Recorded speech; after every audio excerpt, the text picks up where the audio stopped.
இங்கே கொடுக்கக்கூடிய தகவல் எல்லாமே பார்த்தீங்கன்னா எஜுகேஷனல் பர்பஸ் மட்டுமே. வீடியோக்குள்ளே போகிறதுக்கு முன்னாடி டிஸ்க்ளைமர் ரீட் பண்ணிக்கோங்க. Hi traders, welcome to Tamil stock post market report. Post market ரிப்போர்ட்னா வெறும் முடிஞ்சு போன மார்க்கெட்டை மட்டும் நம்ம பேச போகிறது கிடையாது. ஸோ மார்க்கெட் ப்ரீ ஓப்பன், அதாவது மார்க்கெட் ஓப்பன் ஆகிறதுக்கு முன்னாடியே நம்மளுடைய டெக்னிக்கல் அனலைசிஸில் எதை மாதிரி நம்ம மார்க்கெட்டை அனலைஸ் பண்ணியிருந்தோம். தென் இந்த அனலைஸ் படி மார்க்கெட் நடக்கிறதுக்கு செல்லர்ஸோட பாயிண்ட் ஆஃப் வியூவில் என்ன நடக்கணும் அப்படிங்கிற ஒரு விஷயத்த சொல்லியிருந்தோம். அந்த வீடியோ ஃபஸ்ட்டு ஸ்கிப் பண்ணாமல் பாருங்கள். நிறைய பேர் என்ன பண்ணிடுறாங்க அப்படின்னா ஸ்கிப் பண்ணிட்டு போயிடுறாங்க. அப்போ என்ன ஆகுது அப்படின்னா திரும்ப அந்த போஸ்ட் மார்க்கெட் பார்க்கும்போது உங்களுக்கு கண்டினியூட்டி கிடைக்காது. ஏன்னா ஒரு 20 மினிட்ஸ் ஒரு வீடியோ உங்களுக்காக டைம் ஒதுக்கி நம்ம போடுறோம் அப்படின்னா அந்த வீடியோ மூலமாக உங்களுக்கு ஏதாவது ஒரு நாலேஜ் கிடைக்கணும் அப்படிங்கிறதுக்காக தான், இல்லைங்களா? நம்மளுக்கு இந்த வீடியோ போடுங்கிற அவசியங்கிறது அந்த ஒரே ஒரு ரீசனுக்காக மட்டும்தான். அப்போது அந்த ப்ரீ சார்ட் அனலைசிஸை ஃபஸ்ட்டு நீங்கள் ஸ்கிப் பண்ணாமல் பார்த்தீங்கன்னா தான் போஸ்ட் மார்க்கெட் போடும்போது உங்களுக்கு இன்னும் ஒரு இன்டெப்த்தான அனலைஸாக தான் இருக்கும். ஓகேங்களா? Good morning silver and gold members.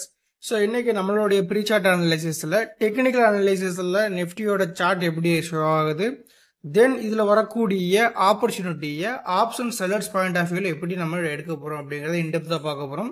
So நம்ம ஒவ்வொரு நாள் கொடுக்கக்கூடிய இந்த வீடியோ அப்படிங்கிறது எஜுகேஷன் பர்பஸ்க்காக தான். இந்த எஜுகேஷனல் பர்பஸ் வீடியோ அப்படிங்கிறது உங்களோட ட்ரேடிங் ஸ்டைலை மாற்றுறதுக்கு ஹெல்ப் பண்ணிச்சினால் மட்டுமே எனக்கு சந்தோஷம். இதை வச்சு நீங்கள் ப்ராஃபிட் லாஸ் அப்படிங்கிறது உங்களுடைய எக்ஸ்பீரியன்ஸாக உங்களுக்கு கைட் பண்ணணும். ஓகேங்க. ஸோ இப்போ நிஃப்டியோட ஸ்பாட் எடுத்து வச்சுருக்கோம். நிஃப்டி அப்படின்னு பார்த்தீங்கன்னா நம்ம ஆல்ரெடி சொன்ன மாதிரி ட்ரெண்டு புல்லிஸாக இருக்குது.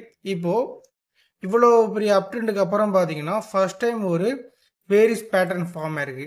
இந்த பேரிஸ் பேட்டர்ன் அப்படிங்கிறது என்ன சொல்லுவோம் அப்படின்னா, ஒரு இன்சைடில் எனக்கு பைக் கேண்டிலும், அதாவது க்ரீன் கலர் கேண்டிலும், அதோட ஓஹெச்எல்சியை என்கோல்ஃபிங் பண்ணி ஒரு ரெட் கலர் கேண்டிலும் ஃபார்ம் ஆயிருக்கு. இதை என்ன சொல்லுவாங்க, பேரிஸ் என்கோல்ஃபிங் அப்படிங்கிற வேர்ட் சொல்கிறாங்க, இல்லைங்களா? அப்போ இந்த பேரிஸ் என்கோல்ஃபிங் இது கீழே பாடி க்ளோஸ் ஆச்சுன்னா செல் ஆஃப் ஆகும் அப்படிங்கிறது ப்ரைஸ் ஆக்ஷனோட ஒரு மெத்தடு. ஓகேங்களா? ஓகே, அது ஒரு சைடில் இருக்கட்டும். ஓகேவா? இப்போதைக்கு மார்க்கெட் ட்ரெண்டு புல்லிஸாக இருக்குது. ஸோ அடுத்த ட்ராவல் 25,800, தென் ஆல் டைம் ஹையான 26,200. ஓகேங்களா? இது மேலே நம்மளுக்கு இன்னும் டார்கெட் பெண்டிங்கில் இருக்குங்கிறத நம்ம சைடில் நோட் பண்ணி வச்சுக்கலாம். இப்போது 1 ஹவரோட ஸ்ட்ரக்சர். ஸோ 1 ஹவரோட ஸ்ட்ரக்சர் வச்சு பார்க்கும்போது இது நம்மளுடைய last of break of structure bullish, again another break of bull direction. ஓகேங்களா? இப்போது இந்த இடத்துல எனக்கு ஆர்டர் பிளாக் அப்படிங்கிறது இந்த 25,000 ரவுண்ட் ஃபிகர் ஆர்டர் பிளாக் ஆகும். தென் இந்த லோ டு ஹை ஃபிபனாச்சி போடும்போது இந்த டிஸ்கவுண்ட் ப்ரைஸ் ஆகும், ஒரு ஸ்ட்ராங்கான ரீட்ரேஸ்மெண்ட் ஜோனாக நம்மளுக்கு ஒர்க் ஆகும். ஓகேங்களா? அப்போ இங்கே எப்போ அப்புறம் வரதுக்கான வாய்ப்பு இருக்குது அப்படின்னு கேட்டிங்கன்னா, ஒரு 5 மீட்டர் ட்ரெண்டு பேரிஸ் ஆச்சுன்னா இந்த பிளேசஸுக்கோ ஆர் இந்த பிளேசஸுக்கோ வரலாம். இன்கேஸ் 5 மினிட்ஸோட ட்ரெண்டு பேரிஸாக மாறலை அப்படின்னா மார்க்கெட் ஆட்டோமேட்டிக்கில் என்ன ஆகும், உங்களுக்கு நம்மளோட அந்த டார்கெட் நோக்கி போகிறதுக்கான பயணமாக இருக்கும். ஓகேங்களா? அப்போது டே சார்ட்டோட அந்த என்கோல்ஃபிங் ஒர்க் ஆகிறதுக்கு 1 ஹவரோட இந்த டிஸ்கவுண்ட் ப்ரைஸ் வர்றதுக்கு இல்லை டிமாண்டுக்கு வர்றதுக்கு எல்லாம் யார் ஹெல்ப் பண்ணணும் அப்படின்னா 5 மினிட்ஸ் இருக்கக்கூடிய இன்ட்ராடே செல்லர்ஸ் அவங்களோட பொசிஷனை கிரியேட் பண்ணுறதை பொறுத்து ஒவ்வொரு நாளும் மார்க்கெட் முடிகிறது பொறுத்து தான் சேஞ்ச் ஆக போகுது. ஓகேங்களா? அப்போ ஃபஸ்ட்டு 5 மினிட்ஸ் எடுத்துக்கிட்டேன். இப்போ அந்த 5 மினிட்ஸ் நம்மளுக்கு ஃபஸ்ட்டு தேவையானது என்ன அப்படின்னு கேட்டிங்கன்னா, ரொம்ப ரொம்ப இம்பார்ட்டன்ட்ங்க. மார்க்கெட்டோட ட்ரெண்டு எப்போவுமே நம்மளுக்கு ஹெல்ப் பண்ணணும். ட்ரெண்டு டைரக்ஷன் ட்ரேட் பண்ணலாம், இல்லை ட்ரெண்டுக்கு ஆப்போசிட்டாக இருக்கக்கூடிய கரெக்ஷன், அதாவது ரீட்ரேஸ்மெண்ட். இப்போ ட்ரெண்டு புல்லிஸாக இருந்துச்சுன்னா இந்த கீழே வரக்கூடிய சினாரி எல்லாமே ரீட்ரேஸ்மெண்ட். ட்ரெண்டு பேரிஸாக இருந்துச்சுன்னா மேலே போகக்கூடியது எல்லாமே ரீட்ரேஸ்மெண்ட். கரெக்டுங்களா? அதனால் ஒவ்வொரு நாளும் மார்க்கெட்டில் நீங்கள் டைரக்ஷனாக ட்ரேட் பண்ணுறீங்களா ரீட்ரேஸ்மெண்ட் ட்ரேட் பண்ணுறீங்களாங்கிறத ஐடென்டிஃபை பண்ணி எடுத்தாலே நம்ம நீங்கள் ட்ரேட் சக்ஸஸ் பண்ண முடியும். அப்போ நேற்றுக்கான ஆப்பர்ச்சுனிட்டிங்கிறது டெஃபினட்டாக ரீட்ரேஸ்மெண்ட் தான். கரெக்டுங்களா? ஓகே. ரெண்டாவது பார்த்தீங்கன்னா சப்ளை அண்ட் டிமாண்டு. மூணாவது லிக்விடிட்டி. லிக்விடிட்டி அப்படிங்கிறது என்னது? ஆர்டர்ஸு. என்ன orders? Buying orders or selling orders. So buying and செல்லிங்கிறது என்னது? எதை பண்ணுறாங்க? மணி தான், இல்லையா? அப்போ லிக்விடிட்டிங்கிறது ஓவராலாக பார்க்கும்போது பணம் தான். மார்க்கெட்டில் எந்த அளவுக்கு பணப்புழக்கம் இருக்குது அப்படிங்கிறத பொறுத்து தான் மார்க்கெட் மேலே போகிறதும் கீழே போகிறது. இப்போ நேற்று ஃப்ரைடே மறுபடியும் ஏன் மார்க்கெட் சைட்வேஸ் போச்சு அப்படின்னா, திரும்பவும் மார்க்கெட்டில் மேலே போகிறதுக்கு தேவையான லிக்விடிட்டி அப்படிங்கிறது இல்லை. இதுதான் கண்டிஷன். இப்போ எப்போல்லாம் மார்க்கெட் உங்களுக்கு கேண்டில்ஸுக்கு பார்த்தாலே தெரியும், லிட்டர்லி உங்களுக்கு ஒரு மாதிரி எவ்ரி 5 மினிட்ஸ் கேண்டில் மோர் தென் விக் இருக்கும். பாடியோட விக் அதிகமாக இருக்கக்கூடிய இடங்கள் எல்லாமே பார்த்தீங்கன்னா லிக்விடிட்டி அதிகமாக இல்லை அப்படிங்கிறத ஷோ பண்ணுறது தான். அப்போ புதுசாக லிக்விடிட்டிங்கிறது உங்களுக்கு உள்ளே வரணும். அதான் நம்மளுடைய ஸ்மார்ட் மணி கான்செப்ட் எதுவுமே. அப்படி பார்க்கும்போது ஓவராலாக வந்து மார்க்கெட்டோட ட்ரெண்டு அப்படிங்கிறது ஒரு புல் தான், 5 மினிட்ஸ் ட்ரெண்டு. நேற்று ஃபஸ்ட் டைம் ஒரு லோ பிரேக் அவுட் பண்ணிட்டு மார்க்கெட் நிற்கிறான். ஸோ நான் எவ்ரி டைம் நான் உங்கள்கிட்ட சொல்லக்கூடிய விஷயங்கள் என்ன அப்படின்னா, எப்போல்லாம் மார்க்கெட்டோட ட்ரெண்டு புல்லிஷாக first time low break out பண்ணதோ அப்போ இங்கேருந்து பையிங் அடிச்சுட்டு மார்க்கெட் திரும்ப ஷூட் அப் ஆகிறதுக்கான வாய்ப்பு அப்படிங்கிறது தான் அதிகபட்சமாக இருக்கும். ஓகேங்களா? அதே போல் இந்த ஃபஸ்ட் டைம் பிரேக் அவுட்டுக்கான ஹெல்த்தி ரீட்ரேஸ்மெண்ட் அப்படிங்கிறது ஒரு ஸ்ட்ராங்கான ரிவர்சல் ஜோனு. எப்படி நம்ம 1 ஹவரில் ரிவர்சல் ஜோன் கண்டுபிடிக்கணும், அதே போல் 1 மினிட்டோட ஸ்ட்ரக்சரிங் பேரிசாக திரும்ப மார்க்கெட் கீழே வரக்கான வாய்ப்பாகவும் மாறலாம். அதனால் இதை வந்து நீங்கள் ஒவ்வொரு நாளும் வீடியோ பார்த்தா தான் புரியும். மேபி சில பேர் தெரியலன்னா ஒவ்வொரு நாள் ஒரு விஷயத்த சொல்கிறாரு, ஒரு விஷயத்துல இல்லை ஒரே விஷயத்த ஒவ்வொரு நாளும் சொல்லிக்கிட்டு இருக்கேன். அதை நீங்கள் திரும்ப திரும்ப பார்த்து நோட்ஸ் எடுக்கும்போது உங்களுக்கு கிளியரான ஒரு ஐடியா கிடைக்கும், இதுதான் இன்றைக்கி மார்க்கெட் நடக்க போகுது அப்படிங்கிறது. ஓகேங்களா? சரி, இன்றைக்கான மார்க்கெட்டில் இருக்கக்கூடிய கீ லெவல்ஸ் அப்படிங்கிறது 25,520, அது கீழே 250 தான் போட்டிருக்கோம். மேலே எக்ஸ்பெக்டேஷன்ஸ் 25,800. ஓகேங்களா? இதுதான் நம்மளுக்கு இன்னைக்கு மார்க்கெட், அதாவது நேற்றோட க்ளோசிங்லேருந்து நம்மளுக்கு கிடைச்ச பர்ஃபெக்டான கீ லெவல்ஸ் ஏரியாஸ். ஓகேங்களா? இப்போது மார்க்கெட் இன்னைக்கு மேலே போக போகுது அப்படின்னா 25,520க்கு மேலே இருக்கணுங்க. அப்படி இருக்கும்போது நம்மளுக்கு என்ன ஹெல்ப் பண்ணணும் அப்படின்னா, ஸ்னைப்பர் தியரி பாயிண்ட் ஹெல்ப் பண்ணணும். ஸ்னைப்பர் தியரி பாயிண்ட் வந்து 25,500ங்கிறது ஏடிஎம் எடுத்து வச்சுருக்கோம். அப்போ 25,500 ஏடிஎம்னா ஓடிஎம் யாருங்கிறத நம்ம இந்த இடத்துல நோட் பண்ணிட்டோம். அப்போது மார்க்கெட் மேலே போக போகுதுன்னா 25,400 புட்டு, மார்க்கெட் மேலே போக போகுது அப்படின்னா 25,500 புட்டு 85 அப்படிங்கிற லெவல்ஸுக்கு பிலோ ஸ்ட்ராங்காக இருக்கணும். அப்படி இருக்கும்போது காலுக்கு கிடைக்கக்கூடிய ஆப்பர்ச்சுனிட்டி, நான் திரும்ப நல்லா தெளிவாக சொல்கிறேன், காலுக்கு கிடைக்கக்கூடிய ஆப்பர்ச்சுனிட்டி அப்படிங்கிறது ப்ராஃபிட் புக்கிங் 100 to 121, 144, 169, தென் 196 அப்படிங்கிறது நியரஸ்ட்டு ஹை பாயிண்ட். ஓகேங்களா? அப்படி நடக்க வாய்ப்பு இருக்குது. இல்லை மார்க்கெட் கீழே தான் போக போகுது அப்படின்னா 25,500 இருக்கக்கூடிய கால் செல்லர்ஸ் 85 பிலோ வரணும். அப்படி வரும்போது புட்டு அப்படிங்கிறது 100 அபோவ் இருக்கணும்.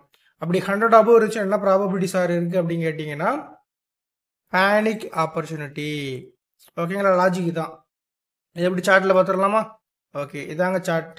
அப்போது 140லேருந்து 84 அப்படின்னு பார்க்கும்போது, அதாவது 140 to 84 அப்படின்னு பார்க்கும்போது கிட்டத்தட்ட ஒரு 60+ பாயிண்ட்ஸ் இருக்குது. அப்போ இந்த 60+ பாயிண்ட்ஸ் மார்க்கெட் வர முன்னாடியே 100 அபோவ் போய் நின்ட்டான் அப்படின்னா டெஃபினட்டாக என்ன ஆகிறதுக்கான வாய்ப்பு இருக்குது, பேனிக் ஆப்பர்ச்சுனிட்டி வாய்ப்பு இருக்குது. ஆனால் இந்த பேனிக் ஆப்பர்ச்சுனிட்டி நீங்கள் பிளைண்ட்லி போய் எடுக்காமல் ப்ரீவியஸோட செல்லர்ஸோட ஹை பாயிண்டை மேக் பண்ணி வச்சுக்கிட்டிங்கன்னா போகுமா போகாதா அப்படிங்கிறத உங்களுக்கு ஈஸியாக ஐடென்டிஃபை பண்ண முடியும். அதனால செக் பண்ணி பாருங்கள். ஓகே, ஸோ அதே போல் புட்டு போக மாதிரி இருந்துச்சுன்னா நல்ல ஒரு விஷயம் பாருங்கள், புட்டு 114லேருந்து 84க்கு கிட்டத்தட்ட ஒரு 30+ பாயிண்ட்ஸ் இருக்குது இல்லைங்களா? அப்போ இந்த 34 பாயிண்ட்ஸ் வரதுக்கு முன்னாடி 100 இருந்ததுன்னா ஒரு சின்ன டார்கெட் நம்மளுக்கு அடிக்க வாய்ப்பு இருக்குது. மினிமம் 2 ஸ்கொயர் நம்பரு 94 அபோவ் இருக்கும்போது, இது கீழே இருக்கும்போது இது அபோவ் இருந்துச்சுன்னா கண்டிப்பாக அந்த ஒரு டார்கெட் அடிக்க வேண்டிய வாய்ப்பு இருக்குது நம்மளுக்கு. இதில் இன்னொரு விஷயம் நம்ம எப்போ ஃபோக்கஸ் பண்ணணும் அப்படின்னு கேட்டிங்கன்னா, இந்த 114 அதாவது 115 அப்படிங்கிற ரேஞ்சஸ்க்கு கீழே வரும்போது இப்போ மேலே போகிற வாய்ப்பு இருக்குது. ஆனால் எப்போ இது மூமெண்டம் நல்லா இருக்கும் அப்படின்னு கேட்டிங்கன்னா இவன் 115 அபோவ் போனால் தான். இது வந்து இன்றைக்கி வந்து கொஞ்சம் செக் பண்ணி பாருங்கள். நான் ஒவ்வொரு நாளும் சில அட்வான்ஸ்டு உங்களுக்கு வந்து கொடுத்துட்டே தான் இருக்கேன். நீங்கள் எல்லாத்தையுமே கோர்வை எழுதி வச்சிங்க. ஒவ்வொரு நாளும் நம்ம கொடுக்கக்கூடியதுனால உங்களுக்கு பெரிய ஒரு ஸ்ட்ராட்டஜியை பில்ட் பண்ண முடியும். ஓகேங்களா? ஸோ அப்போ டெக்னிக்கல் அனலைசிஸ் என்ன பார்த்தாச்சு. இந்த டெக்னிக்கல் அனலைஸ் படி மார்க்கெட்டோட சினாரி என்னவா இருக்குது அப்படிங்கிறத தெரிஞ்சுக்கிட்டோம். ஸோ அப்போது ஃபஸ்ட் டைம் ஒரு லோ பிரேக் அவுட் பண்ணனால பையிங் எடுத்துட்டு மார்க்கெட் மேலே போகலாம். அப்படியே பையிங் எடுத்துட்டு மார்க்கெட் மேலே போகணும்னா 25,500 இருக்கக்கூடிய புட் செல்லர்ஸ் வந்து மார்க்கெட்டில் ஸ்ட்ராங் ஆகணும். அதனால் கால் செல்லர்ஸ் அவங்களுடைய ப்ராஃபிட் புக்கிங் பண்ணலாம். அதே போல் 25,520 கீழே திரும்ப மார்க்கெட் கீழே போகிற மாதிரி சினாரி இருந்துச்சு அப்படின்னா 25,500 இருக்கக்கூடிய கால் செல்லர் வந்து மார்க்கெட்டில் ஸ்ட்ராங் ஆகிட்டு புட்டுக்கான பேனிக் ஆப்பர்ச்சுனிட்டி கொடுக்கலாம். ஓகேங்க, ஸோ இப்போ எல்லாருமே கண்டிப்பாக அந்த ப்ரீ சார்ட் அனலைசிஸ் வீடியோ பார்த்துருப்பீங்க. இப்போது அந்த வீடியோவில் நம்ம சொன்ன சில விஷயங்கள் வந்து நான் ஒரு ஷார்ட் நோட்ஸாக சொல்லிடுறேன். இப்போ யோசிப்பீங்க சில பேர், அப்போ நான் அதை ஸ்கிப் பண்ணிட்டே வந்திருப்பேன்னு. அப்படிலாம் இல்லைங்க, இது வந்து ஒரு 7 நிமிஷம் வீடியோ நீங்கள் பார்த்து வந்துட்டீங்க, நிறைய விஷயங்கள் பேசியிருப்போம், அதோட ஷார்ட் நோட்ஸ் தான். ஓகேங்களா? ஃபஸ்ட்டு வந்து ஒரு இன்ட்ராடே ட்ரேடர் மார்க்கெட் வந்து எப்படி பார்க்கணும் அப்படின்னு கேட்டிங்கன்னா, 2 டைரக்ஷனும் நான் ட்ரேட் எடுப்பேன், இல்லை அதில் வரக்கூடிய ரீட்ரேஸ்மெண்ட்லேயும் நான் ட்ரேட் எடுப்பேன். ஓகேங்களா? ஏன்னா நீங்கள் 2 டைரக்ஷன் தான் ட்ரேட் பண்ண போகிறீங்க அப்படின்னா மார்க்கெட் 2 புல்லிஸாக இருந்துச்சுன்னா கால் ஆப்ஷனை மட்டுமே பை பண்ணுற ஆப்பர்ச்சுனிட்டி ஃபோக்கஸ் பண்ணணும். மார்க்கெட் 2 பீரிஸாக இருந்துச்சுன்னா புட் ஆப்ஷனை மட்டுமே பை பண்ணுறதுக்கான ஆப்பர்ச்சுனிட்டி நீங்கள் ஃபோக்கஸ் பண்ணணும். இப்போ மார்க்கெட் 2 புல்லிஸ் தான், ஆனால் 2 நாளாக மார்க்கெட் கீழே வந்துக்கிட்டு இருக்கு இல்லைங்களா? அப்போ இது எல்லாமே ரீட்ரேஸ்மெண்ட் ட்ரேடு இல்லைங்களா? அப்போது டைரக்ஷனல் ட்ரேடுங்கிறது ஹை ப்ராபபிலிட்டி, ரீட்ரேஸ்மெண்ட் அப்படிங்கிறது கொஞ்சம் வந்து சுமாரான ஒரு ஆப்பர்ச்சுனிட்டி தான் மார்க்கெட்டில் கொடுக்குறோம் எல்லாருக்குமே. ஓகேங்களா? ஓகே, இப்போது இன்றைக்கி சில கீ லெவல்ஸ் கொடுத்துருந்தோம். ஸோ அஸ்பர் லெவல்ஸ் அப்படின்னு பார்த்தீங்கன்னா இந்த 25,520 அப்படிங்கிறது நம்மளுக்கான ஒரு மேஜர் கீ லெவல்ஸ். இதுக்கு மேலே இருந்தால் இன்றைக்கி பையிங் ஆப்பர்ச்சுனிட்டியாகவும் கீழே இருந்தால் செல்லிங் ஆப்பர்ச்சுனிட்டி கிடைக்கிறதுக்கான வாய்ப்பு இருக்குன்னு சொல்லியிருந்தோம். பட் இந்த பிளேஸ்க்கு அபோவ் இருக்கும்போது புட் செல்லர் மார்க்கெட்டில் ஸ்ட்ராங்காக இருக்கணும். ஏன்னா இப்போது ஒரு மார்க்கெட் அப்படிங்கிறது அப் ட்ரெண்ட் போகுது இல்லைங்களா? அப் ட்ரெண்ட் போகுது அப்படின்னா அதுக்கு காரணம் யாருன்னு ரொம்ப ஸ்ட்ராங்காக நீங்கள் பிலீவ் பண்ணணுங்க. நீங்கள் நியூஸ் பேஸ்டு இல்லை ஏதோ ஒரு விதமான இண்டிகேட்டர் எது நீங்கள் ஃபாலோனாலும் பண்ணிக்கோங்க, ஆனால் சக்ஸஸ் அப்படிங்கிறது உங்களுக்கே தெரிஞ்சிருக்கும். அப்போது ஒரு மார்க்கெட், அதுவும் ஸ்பெசிஃபிக்காக நிஃப்டி, பேங்க் நிஃப்டி மாதிரி இண்டெக்ஸில் நீங்கள் ட்ரேட் பண்ண போகிறீங்க, ஸ்டாக் ஆப்ஷன் பண்ண போகிறீங்க அப்படின்னா டெஃபினட்டாக செல்லர்ஸோட பாயிண்ட் ஆஃப் வியூவில் தான் நீங்கள் மார்க்கெட்டை பார்க்கணும். அப்படி பார்த்தால் மட்டும்தான் ப்ராஃபிட் அப்படிங்கிறது நம்மளுக்கான ஒரு ரிசல்ட்டாக இருக்கும். அப்போ இன்றைக்கி மார்க்கெட் மேலே போகுது அப்படின்னா புட் செல்லர்ஸ் அப்படிங்கிறவங்க மார்க்கெட்டில் ஸ்ட்ராங்காக செல் பண்ணிக்கிட்டு இருக்கணும். அப்படி இருந்தால் மார்க்கெட் மேலே போகும். இது லாஜிக்கு. அப்போது புட் செல்லர்ஸ் மார்க்கெட்டில் ஸ்ட்ராங்காக இருக்காங்கன்னா மார்க்கெட் மேலே போக பண்ணுறாங்க, ஓகே தான். அப்போ இதனால் கால் ஆப்ஷனை பை பண்ணலாமா அப்படின்னு கேட்டிங்கன்னா அதுக்கு கால் செல்லர்ஸ் எல்லாம் பை பண்ணுறதுக்கு ரெடியாக இருக்கணுங்க. லாஜிக் புரியுங்களா? காம்போ ஸ்பாட்டு மேலே போகுது, அதுக்கான காரணம் புட்டு செல் ஸ்ட்ராங்காக பண்ணுறாங்க. அப்போ அதனால் நீங்கள் கால் ஆப்ஷன் பை பண்ணணும் அப்படின்னா கால் ஆப்ஷனில் இருக்கக்கூடிய செல்லர்ஸ் பை ஆக்ஷன் எடுக்கணும். அப்போ செல்லர் அப்படிங்கிறவங்க 2 இடத்துல தாங்க பை பண்ணுவாங்க. அதில் முதல் இடம் என்ன அப்படின்னா ப்ராஃபிட் புக்கிங். ஸோ இந்த ப்ராஃபிட் புக்கிங் அப்படிங்கிறது நிறைய பேருக்கு டவுட்டாகவே இருக்கும். இது ப்ரோ ப்ராஃபிட் புக்கிங் டெய்லி சொல்கிறீங்க, எனக்கு ஒன்றுமே புரிய மாட்டேக்கே. அப்படி இருந்துச்சுன்னா கவலை வேண்டாம், இதில் நான் இன்னும் டீட்டெயிலாக சொல்கிறேன். ஆல்ரெடி சொல்லியிருக்கோம் நம்மளோட வீடியோவில். பட் இருந்தாலும் நியூ கமர்ஸ் நிறைய பேர் வாரீங்களே, அவங்களுக்கும் புரியணும் அப்படிங்கிறத நான் சொல்கிறேன். ப்ராஃபிட் புக்கிங் அப்படிங்கிறது ஒவ்வொரு நாளும் மார்க்கெட் க்ளோஸ் ஆனதுக்கப்புறம் ஸ்ட்ரைக் ப்ரைஸ் ஏடிஎம் நம்ம செலக்ட் பண்ணுவோம் இல்லைங்களா?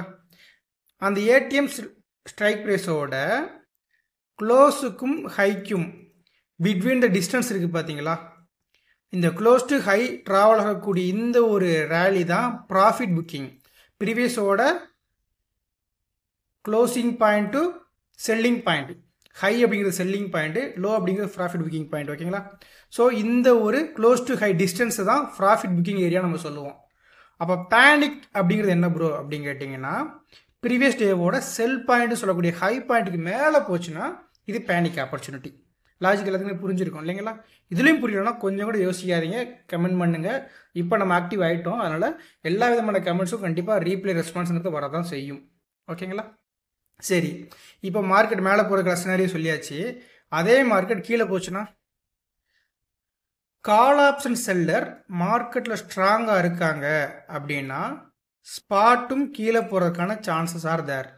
அப்போ ஸ்பாட் கீழே போச்சுன்னா நம்மளுக்கு put option seller buy action எடுக்கணும். இதுதான் லாஜிக்குங்க, இதுதான் காம்போ. இப்படி நடந்துச்சுன்னா நம்மளுக்கான ஃபோக்கஸிங் டைரக்ஷனல் ட்ரேட் பண்ண முடியும். இன்கேஸ் கால் ஆப்ஷன் செல்லர் ஸ்ட்ராங்காக இருக்காங்க, ஸ்பாட்டு கீழே போகுது, ஆனால் புட் ஆப்ஷன் ப்ரீமியமில் பை ஆக்ஷன் பண்ணுறதுக்கு ரெடி ஆகலை அப்படின்னா, ப்ராஃபிட் புக்கிங்கும் இல்லை பேனிக்கும் இல்லை அப்படிங்கிற ஒரு கண்டிஷன் இருந்துச்சு அப்படின்னா சுட் பி சைட்வேஸ் டே. ஓகேங்களா? சரி, இப்போது ஒரு 4 நிமிஷம் முடிஞ்சில்ல, இப்போ நான் சொல்கிறேன். போஸ்ட் மார்க் ஆரம்பிச்சு 4 நிமிஷம் முடிஞ்சதுக்கப்புறம் நான் சொல்கிறேன். ஃபஸ்ட்டு நம்ம என்ன சொல்லியிருந்தோம், மார்க்கெட்டில் 25,520 மேலே போகணும் அப்படின்னா புட் செல்லர் வந்து ஒரு பர்டிகுலர் லெவல்ஸ் போக சொல்லியிருப்போம். 85 பிலோ போகணும், 25,500 புட் செல்லர்ஸ் 85 பிலோ போகணும். அப்படி போகும்போது புட் ஆப்ஷனோடைய ப்ரீமியம் 75லேருந்து 100 அப்படிங்கிற லெவல்ஸுக்கு போகிறக்கான வாய்ப்பு இருக்குது அப்படிங்கிறத நம்ம சொல்லியிருந்தோமா? கொஞ்சம் மாற்றி சொல்லிட்டு சாரிங்க.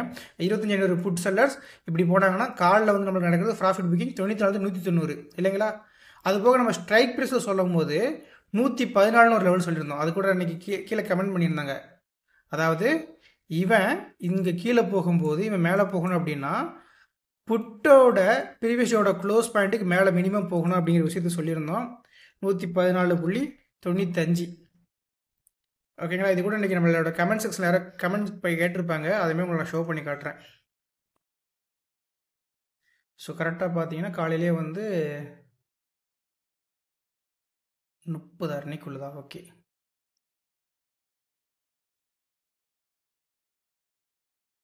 ஓகேங்க. இதில் கீழே பார்த்தீங்கன்னா போட்டிருப்பாங்க 25,500 பியில் என்ன வேல்யூ ப்ரோ 115 அப்படிங்கிற விஷயம் கேட்டிருந்தீங்கள. அதுக்கு வந்து இதுதான் உங்களோட ரீசன். ப்ரீவியஸோட புட் செல்லர்ஸோட க்ளோஸ் பாயிண்ட் வேல்யூ அதை தான் நம்ம என்ன பண்ணுறோம், காலுக்கு மேக் பண்ணுறோம். அப்போ மினிமம் ப்ரீவியஸோட செல் பாயிண்ட்டுக்கு மேலே நிற்கணும். இதுக்கு மேலே இருந்தால் தான் மும்மட்டம் இருக்குங்கிறத சொல்லியிருந்தோம். ஓகேங்களா. இப்போ ஓரளவு உங்களுக்கு லாஜிக்குள்ளே வந்திருப்பீங்க எல்லாருமே என்ன பேசிக்கிட்டு இருக்கோம் அப்படிங்கிறது. கரெக்டுங்களா. அப்போ இன்னைக்கு இந்த கீ லெவல்ஸ்க்கு மேலே இருக்கும்போது புட்டோட ப்ரீமியம் பார்க்குறோம் 114.95 கீழே தான் இருக்கான். அப்போ என்ன பண்ணிட்டா மார்க்கெட்டு இந்த 94லேருந்து ஒரு சின்ன மொமெண்டம் ஸ்பைக் ஆகுது. கரெக்டுங்களா. ஸோ ஸ்னைப்பர் தியரி பாயிண்ட்டையும் பிரேக் அவுட் பண்ணி பிலோ பிட்வீன் வந்ததுக்கு அப்புறமும் இந்த கால் ஆப்ஷன் இருக்கக்கூடிய செல்லர்ஸ் பை பண்ணுறதுக்கு ரெடியாக இல்லை மார்க்கெட்டில். இதுதான் சிம்பிள் லாஜிக். அப்போ எப்படி இவ்வளோ மேலே போகிறதுக்கான வாய்ப்பு இருக்கா? இல்லவே இல்லை. ஸ்னைப்பர் தியரி பாயிண்ட்டை பிரேக் அவுட் பண்ணி சஸ்டைன் பிலோ தான் இருக்கான். பட் இருந்தும் ஆப்ரோன் என்ன பண்ணல, பை ஆக்ஷன் எடுக்கவே இல்லை. இப்போ டெக்னிக்கலி வந்து நிறைய பேர் சொல்லுவோம். நானே இன்னைக்கு காலையில் சொல்லியிருந்தேன், இந்த டவுன் ட்ரெண்டுக்கான டிஸ்கவுண்ட் ப்ரைஸு செம்மையாக ஒர்க் ஆகிருக்கும். இங்கே டேப் ஆனதுக்கப்புறம் பாருங்கள் மார்க்கெட் கடை கீழே விழுந்திருப்பான். கிட்டத்தட்ட 0.68 இருக்கக்கூடிய ஒரு இம்பேலன்ஸ் கேண்டில் டேப் பண்ணதுக்கப்புறம் மார்க்கெட் ஆல்மோஸ்ட் வந்து ஒரு 88 பாயிண்ட் கீழே வந்துட்டாங்க. ஓகேங்களா. ஸோ 88 பாயிண்ட்டுக்கு மேலே கீழே விழுந்தும் ப்ரீமியம் பெருசான மூமெண்டம் இருந்திருக்காது புட்டில். ஏன் அப்படின்னா பிகாஸ் ஆஃப் ஆல்ரெடி இன்னைக்கு மார்க்கெட்டோட கண்ட்ரோல் யார் சைடில் இருக்குது அப்படின்னு கேட்டிங்கன்னா புட் சைடில் தான். புட் செல்லர்ஸ் தான் மார்க்கெட்டில் ஸ்ட்ராங்காக இருக்காங்க. புட் செல்லர்ஸ் மார்க்கெட்டில் ஸ்ட்ராங்காக இருந்தாங்கன்னா ஸ்பாட்டு மேலே போகணும். கரெக்டுங்களா. அப்போ மேலே போகுது, அதை தக்க வச்சுக்கணும் அப்படின்னா திரும்ப கால் செல்லர்ஸ் அவங்களுடைய ப்ரீவியஸ் டேல செல் பண்ண பொசிஷன்லாம் க்ளோஸ் பண்ணிட்டு பை பண்ணணும்.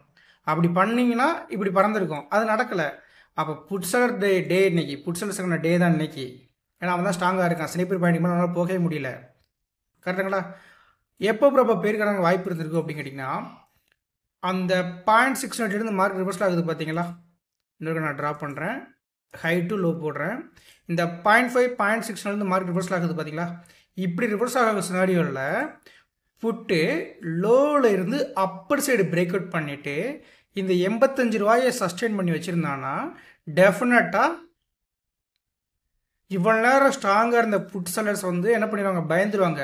இங்கே செல்லர்ஸ் அப்படிங்கிறது நம்ம வீட்டு பக்கத்தில் உட்காந்து ஒரு செல் பண்ண வரல, அந்த செல்லர்ஸை பற்றி நம்ம பேசலை, இன்ஸ்டியூஷனை பற்றி நம்ம பேசிக்கிட்டு இருக்கோம். இன்ஸ்டியூஷனுங்கிறவங்க தான் ரியாலிட்டி. ஆப்ரேட்டர் அப்படிங்கிறது நம்மள கற்பனை உலகத்தில் எழுதக்கூடிய ஒரு ஆள் தான். அவரை பற்றி நீங்கள் யோசிக்க வேண்டாம். ஆப்ரேட்டருங்கிற வார்த்தை நம்ம பேச வேண்டாம். ஏன்னா இந்த அளவுக்கு செபி மானிட்டேஷன் பண்ணிக்கிட்டு இருக்கக்கூடிய குவான்டிட்டிஸ் வந்து ஆப்ரேட்லாம் பண்ண முடியாது. ஓகேங்களா. அப்போது செல்லர்ஸ் அப்படி ஒரு குரூப் ஆஃப் பீப்புள் கிடையாதுங்க, நிறைய பேர் இருக்காங்க.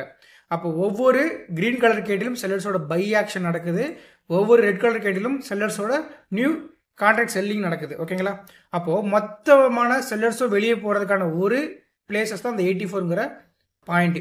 இந்த பாயிண்ட்டுக்கு மேலே பிரேக் அவுட் பண்ணி செஷன் அப்போ இருந்தாங்கன்னா டெஃபினட்டாக புட்டுக்கான ஆப்பர்ச்சுனிட்டியாக மாறி இருக்கும். அதாவது புட் செல்லர் ஸ்ட்ராங்காக இருந்திருப்பாங்கள்ல, அந்த புட் செல்லர்ஸ் எல்லாம் ப்ராஃபிட் புக் பண்ணிட்டு வீட்டுக்கு போயிருப்பாங்க.